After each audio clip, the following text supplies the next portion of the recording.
মণিপুৰৰ দুই মহিলাক বৰ্বৰ নিৰ্যাতন চলোৱা ঘটনা সন্দৰ্ভত CBIৰ প্ৰতিবেদনত পোহৰলৈ আহিছে জঘন্যতম কাণ্ডৰ সবিশেষ 2023 চনৰ জুলাই মাহত এটা ভাইৰেল ভিডিঅ'ই সমগ্ৰ দেশ কঁপাই তোলে হেয়া আছিল মণিপুৰত সংঘটিত অন্যতম এক জঘন্য নিৰ্যাতন কাণ্ড দুগৰাকী নাৰীক ৰাজপথত এডল মানুহে নাঙত কৰি খুজ কঢ়াই আৰু যৌন নিৰ্যাতন চলায় এই সমগ্ৰ দৃশ্য বন্দী হৈছিল কেমেৰাত কিন্তু মণিপুৰত সেই সময়ত ইন্টাৰনেট বন্ধ থকাৰ বাবে বেছিভাগ মানুহে এই বিষয়ে গম পোৱা নাছিল কিন্তু যেতিয়া ইন্টাৰনেট ঘূৰি আহে আৰু ভিডিঅ'টো আপলোড কৰা হয় পলকতে সমগ্ৰ বিশ্বতে চাঞ্চল্যৰ সৃষ্টি কৰে এই সন্দৰ্ভত কেন্দ্ৰীয় তদন্তকাৰী সংস্থা অৰ্থাৎ CBIৰ চাৰ্জশ্বিটৰ পৰা পোহৰলৈ আহিছে কিদৰে সংঘটিত হৈছিল সেই বৰ্বৰ কাণ্ড CBIৰ প্ৰতিবেদন অনুসৰি অভিযোগকাৰী তিনিগৰাকী ভুক্তভোগী আৰু দুজন মানুহ নিজ কন্যা আৰু নাতিনী সহিতে অন্য এগৰাকী মানুহ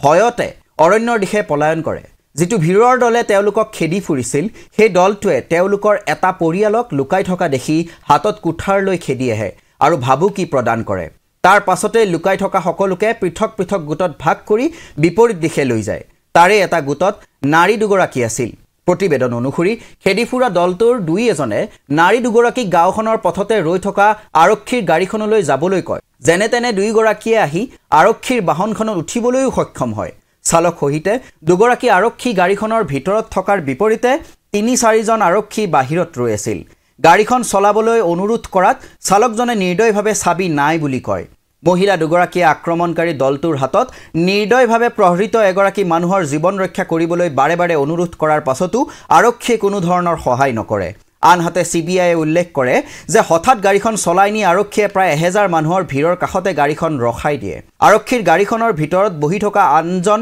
ভুক্তভোগীয়ে তেতিয়া মহিলাগৰাকীক জনায় যে তেওঁৰ পিতৃৰ গণপ্ৰহাৰত মৃত্যু হৈছে তেনেতে গুটেই জাকটোৱে আহি আৰক্ষীৰ গাড়ীখন কপাই দিয়ে আৰক্ষীয়ে ঠাইতে পলায়ন কৰে তাৰ পাছত ভিৰটোৱে গাড়ীৰ ভিতৰৰ পৰা দুইগৰাকী নাৰী আৰু আনজন ভুক্তভোগীক উলিয়াই আনে নাৰী দুগৰাকীৰ কাপোৰ ফালি ছিঙি পেলায় আৰু ব্যক্তিগৰাকীক প্ৰহাৰ কৰে সেই ঘটনা সচক্ষে প্ৰত্যক্ষ কৰি আছিল এগৰাকী মহিলাই এই তদন্তৰ পাছতে 6 গৰাকী অপৰাধীক গ্ৰেপ্তাৰ কৰিছে CBIয়ে গুৱাহাটীৰ এখন বিশেষ আদালতত 6 গৰাকী অভিযুক্ত আৰু এটা নাবালকৰ বিৰুদ্ধে চাৰ্জশ্বিট বিগত অক্টোবৰত দাখিল কৰা হৈছে 6 গৰাকী অপৰাধীৰ ভিতৰত এগৰাকী কিশোৰ অপৰাধীও আছে এই ঘটনাৰ বিৱৰণে এতিয়া সমগ্ৰ দেশকে জুকাৰি গৈছে কিন্তু এই মুহূৰ্তলৈকে খবৰ নাই দেশৰ প্ৰধানমন্ত্ৰী নৰেন্দ্ৰ মোদীৰ